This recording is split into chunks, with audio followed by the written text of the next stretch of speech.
it looks like it's going to be a third for Donald Trump. What does this mean for him and for the race? Well, it's huge. No one thought a year ago, 6 months ago, even 3 months ago, nobody thought that Donald Trump was going to come this far. No one thought that he was even going to win one of these primary. Now what's happened, he came in a very close second in Iowa. He won New Hampshire decisively. He won South Carolina decisively. He's won Nevada in an enormous way.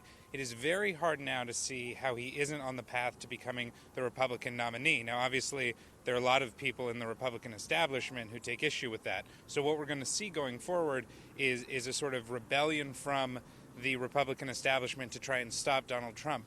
But he has so much momentum right now. He has so much support, and he's proved so many of his critics wrong that it's very hard to sort of see how they're going to be able to stop him. And the Super Tuesday is coming up. It's just a few more days, and then we're there, and with all these different states getting their votes done. What do you think is going to happen there and after that? Well, Super Tuesday is obviously it's huge, and it's huge for Donald Trump. You know, if you look at the states involved in Super Tuesday, a lot of them are coming out of the South, and the South is where he's had support since day one. Now, obviously, at this point, he has support around the entire country, but really his sort of key base is in many of those southern states that are going to vote on Super Tuesday. And so if you look at how this thing is rolling out, if there was a time for the establishment to stop Donald Trump, it would. It's very hard to see how he doesn't win big on Super Tuesday. After Super Tuesday, you go on to March 8th, you go to March 15th, you're still looking at states in which he's doing very well. And, you know, as well as other candidates like Ted Cruz and Marco Rubio have done in terms of coming in second, that they might actually be able to win and take away from Donald Trump, and there are very few on the map. And talking about Marco Rubio and Ted Cruz, now at this early stage it looks like it's going to be Marco Rubio that is going to end up second. And he has a lot of support, or kind of a lot of support in Nevada because he grew up here. And how much do you think that helped him tonight? Well, I think it helped him. I also think what helped him is the fact that he's seen now as really the only candidate who can sort of represent the establishment, right? What you had earlier in this contest was you had several different establishment candidates. You, of course, had Jeb Bush, you had Chris Christie, you had John Kasich, who's still in the race, but, you know, may very well drop out soon. Now what the establishment is realizing that they have to coalesce around this one guy. He had the momentum coming out of a narrow second-place win in South Carolina, and so I think that more than anything is what handed him the win tonight. But there's no question that he has some support here in Nevada. He's able to tell this story that he's sort of the hometown local boy. Clearly, although not enough support to counter Donald Trump. Right. And you mentioned that John Kasich seems to kind of is almost dropping out or is on his way to do so. And also Ben Carson has been a lot of rumors going on about him that he's, you know, ready to drop this. What do you think? Is any of them gonna do that tonight, or are they gonna stick here a little bit longer? Well, I would be very surprised to see anyone announce tonight.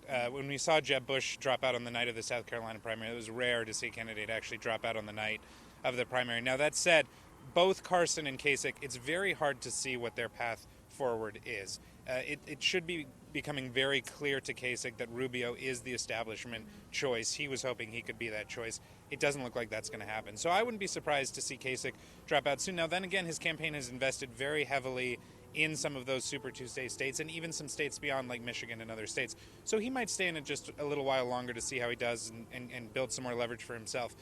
Carson, on the other hand, really has no path forward. But Carson, of course, has a little bit of money behind him. Yeah.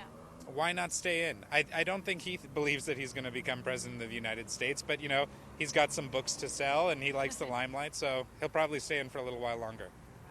And I mentioned just before that you also are the media correspondent for CNN, and it's been so much about the social media in this election. How important would you say social media? How important is that role in this race?